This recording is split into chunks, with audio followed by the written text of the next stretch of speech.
Você está no canal Eu Estudo a Lição com o pastor Samuel Camilo. Hoje é sábado, dia 14 de maio de 2022 e o tema que estudaremos na nossa lição da Escola Sabatina será a promessa. Essa será a lição de número 8 do nosso trimestre. O texto que servirá como base para o nosso estudo dessa semana encontra-se em Gênesis capítulo 24, verso 1, que diz: Abrão já era velho em idade bem avançada e o Senhor o havia abençoado em tudo. Nessa semana teremos a oportunidade de estudar a parte final da história do Abrão. Semana passada tivemos aqui um tempo considerável estudando sobre o momento em que Abrão resolve realmente crer no Senhor Deus.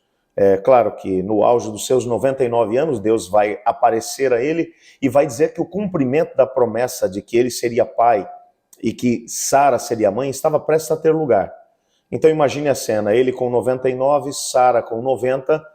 É claro que a Bíblia vai deixar muito, mas muito evidente que Abrão e Sara tiveram dificuldade de poder crer num primeiro momento, por isso Sara acaba rindo da situação, Abrão também, e o Senhor Deus entra dentro dessa história e vai dizer, já que vocês dois tiveram dificuldade de poder crer na minha promessa, então o nome da criança que vai nascer, que daqui a 1 ano, Abrão, você vai estar com essa criança no colo, vai se chamar Isaac, que significa riso.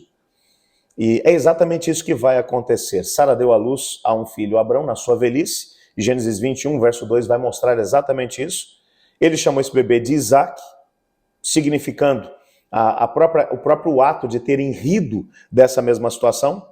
Mas a história do Abrão, quando todos aqueles que estão acompanhando o relato, a narrativa, pensam que já chegou no seu ápice, é então que ela vai atingir o seu clímax.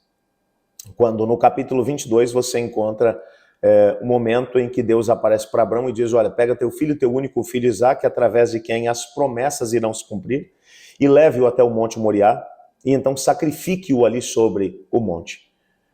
Durante os 3 dias em que Abrão vai caminhando na direção do Monte Moriá, todo tipo de sentimentos contraditórios passam pelo seu coração. Flávio Josefo vai mencionar que Isaac, nessa altura, já tinha algo em torno de 26 anos de idade. Quando eles chegam até o Monte Moriá, Isaac vai ter o susto de ver o seu pai mostrando a narrativa, mostrando a ele aquilo que era o plano de Deus. Isaac se submete à vontade de Deus, pai e filho se abraçam em cima daquele monte, enquanto decidem juntos viver o plano do Senhor. Isaac se deita sobre o altar, enquanto Abrão amarra as suas mãos, levanta o cutelo para imolar o próprio filho, quando do céu se ouve uma voz, não faça isso, Abrão, porque agora eu sei que você me ama e não me negou o seu único filho. Através desse gesto, Isaac acabou sendo, no último momento, substituído por um carneiro, que estava preso pelos chifres num dos arbustos ali próximos, o que demonstrou de forma muito clara, desdobrou tanto para eles os dois, como também para aqueles que estavam mais adiante, o que é que aconteceria através da vinda do Messias?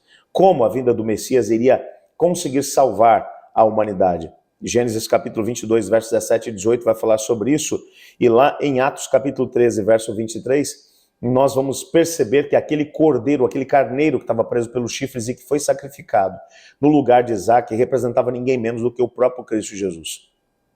Essa foi uma história, no mínimo, perturbadora para toda a família, apesar de ter trazido grande esperança, tanto para eles quanto também para nós. Mas, através dessa história, nós encontramos o desdobramento do plano da redenção, pelo menos uma parte da sua história. Mas, apesar de vibrarmos com essa mesma história, e a própria Ellen White, no livro Patriarcas e Profetas, mencionar que os anjos de Deus aplaudiram a decisão tomada pelo próprio Abrão ao entregar o próprio filho. Mas quando paramos para tentar calçar as sandálias do velho patriarca e entender como ele teve que crer no Senhor até o último momento, percebemos que isso não deve ter sido nada fácil. O próprio autor da carta aos Hebreus vai mencionar que Abrão acreditava que o Senhor Deus ressuscitaria Isaac depois que ele fosse sacrificado. O fato é que até ali, até aquele momento, as esperanças do Abrão estavam centradas no próprio filho. A partir daquele momento, Abrão vai ter a sua esperança totalmente centralizada em Deus. Não sabemos quanto tempo mais, mas muito provavelmente pouco tempo depois do episódio do Monte Moriá, Sara, esposa do Abrão, acaba falecendo. Gênesis 23 vai contar essa mesma história. Isaac vai permanecer solteiro, vivendo o luto pela perda da própria mãe, no auge dos seus 40 anos de idade. Nessa altura, Abrão vai tomar a iniciativa de se certificar de que o plano de Deus teria o seu desdobramento. Essa parte da história, de maneira muito especial, vai estar centrada em muita oração. Você percebe aqui a presença do Eliezer, que num gesto de confiança em Deus, em oração, ele vai estabelecer um plano com o Senhor Deus, pedindo a Deus para que mostrasse a moça certa com quem Isaac deveria se casar. O texto bíblico também vai deixar claro que, enquanto isso, Isaac esperava em oração, acreditando que o Senhor Deus teria planos para eles. O capítulo 24 vai mostrar Rebeca sendo trazida como resposta às orações, tanto do Eliezer como do próprio Isaac, que no primeiro momento já a ama de forma profunda. O processo da vinda dos dois filhos, a Isaac e Rebeca, que tiveram dificuldade de poder ter filhos, que vem também como resposta à oração, porque o texto bíblico vai dizer que o Isaac orou por sua esposa e o Senhor Deus respondeu a isso tudo. E vemos agora a parte final da vida de Abrão. Quando você já não espera mais nada do Abrão, que ele já está bem velho, avançado em dias, ele acaba se casando novamente com Quetura, com quem vai ter mais filhos. E até chegar o momento em que a sua vida simplesmente acaba se esvaindo, ele termina a sua história de uma maneira realmente tremenda, cheio de dias, com uma vida bem próspera e longa, mas de maneira especial centrada na confiança que ele estabeleceu no Senhor. Nessa semana teremos 2 pontos que serão destacados no nosso estudo. O primeiro deles é o desdobramento do plano da redenção, principalmente baseado no capítulo 22, que vai ser o ponto central da nossa história nessa semana. Um segundo ponto é a importância da oração na vida daquele que resolve viver pela fé. E veremos isso tanto na história do Abraão como também na história do Isaac. Portanto, nosso estudo da semana realmente promete, e eu te desafio a fazer planos de poder estudar junto conosco. Ore comigo.